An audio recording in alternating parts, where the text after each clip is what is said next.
নিজের যে ভুলে ধরা পড়লেন জিয়াউর রহমানের খুনি মোজাফফর, শুনলে আপনি অবাক হবেন, চমকে উঠবেন। পুরো ঘটনা শুনুন। ডিবি পুলিশের পাতানো ফাঁদে পা দিয়েছেন এই মোজাফফর। মোজাফফরের মেয়ে এয়ারটেল কোম্পানিতে চাকরি করত। তারই সূত্র ধরে বনানীর ডিওসিসে একটি প্লট খুঁজে পায় ডিবি পুলিশ। সেখানে গিয়ে দরজা নক দেয়। নক করার সাথে সাথে একজন মধ্যবয়সী একজন ব্যক্তি বের হয়ে আসেন। আমরা এয়ারটেল কোম্পানি থেকে এসেছি। কর্মকর্তারা জিজ্ঞেস করে, মুরব্বী, আমরা তো আপনাকে চিনলাম না। মোজাফফর ভুলে গেছেন তিনি যে জন্ডু আর তিনি যে মোজাফফর। তিনি তার আসল নামটা ব্যবহার করেন যে আমার নাম মোজাফফর, আমার মেয়ে এয়ারটেল কোম্পানিতে চাকরি করে। মোজাফফর সব লুকিয়েছেন। চেহারার সেই জৌলুস, সেই তারুণ্য সবকিছু হারিয়ে গেছে। নাকের এখানে একটি কালো দাগ ছিল। এই দাগ তাকে পরিচয় করিয়ে দেয় এবং নিজে স্বীকার করেন তার নাম মোজাফফর। একে একে দুই হয়ে যায়। ডিবি কর্মকর্তারা কোনো কথা চিন্তা না করেই মোজাফফরকে ধরে ফেলেন।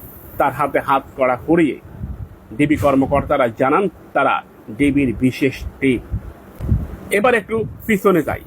মোজাফফর দীর্ঘ সময় ধরে ৪৫ বছর ধরে ভারতে আত্মগোপনে ছিলেন। বিভিন্ন রাষ্ট্র তিনি ঘুরে বেরিয়েছেন। ভারত তাকে আশ্রয় দিয়েছে, কারণ ভারতের সবচেয়ে বড় শত্রু জিয়াউর রহমানকে দুনিয়া থেকে বিদায় করে দিয়েছে এই মোজাফফর। সে কারণে তিনি ভারতে বেশ জামাই আদরে ছিলেন। ১৯৮১ সালে ৩০ মে ঘটনা ঘটার পর মোজাফফর এবং এস.এম. খালেক দুজনেই ভারতে পালিয়ে যায়। দীর্ঘ সময় ধরে আত্মগোপনে থাকতে থাকতে শেখ হাসিনা সরকারের সময় কয়েকবার বাংলাদেশেও আসেন। বুক ফুলিয়ে নিজের জীবন যাপন পরিচালনা করেন। কিন্তু এই মোজাফফরের ভুল কোথায় ছিল? কি কারণে তিনি ধরা পড়লেন? আপনারা জানেন, সাবেক সেনাবাহিনীর ঊর্ধ্বতন একজন কর্মকর্তা মাসুদ উদ্দিন চৌধুরী, যিনি আটক হয়েছেন। আটক হওয়ার পর তার কল লিস্ট যাচাই করে পুলিশ কর্মকর্তারা। সেখানে জন্ডু নামক একজন ব্যক্তির সাথে এই মাসুদ উদ্দিনের বেশ ফোন আলাপ পাওয়া যায়। ডিবি কর্মকর্তারা সেই জন্ডুকে খুঁজে বের করতে চান। খুঁজতে খুঁজতে এয়ারটেল কোম্পানিতে চাকরি করা জন্ডু সাহেবের মেয়ের সন্ধান পায়। আর এই জন্ডু সেই জন্ডু, তিনি হচ্ছেন মোজাফফর। নাম পরিবর্তন করেন।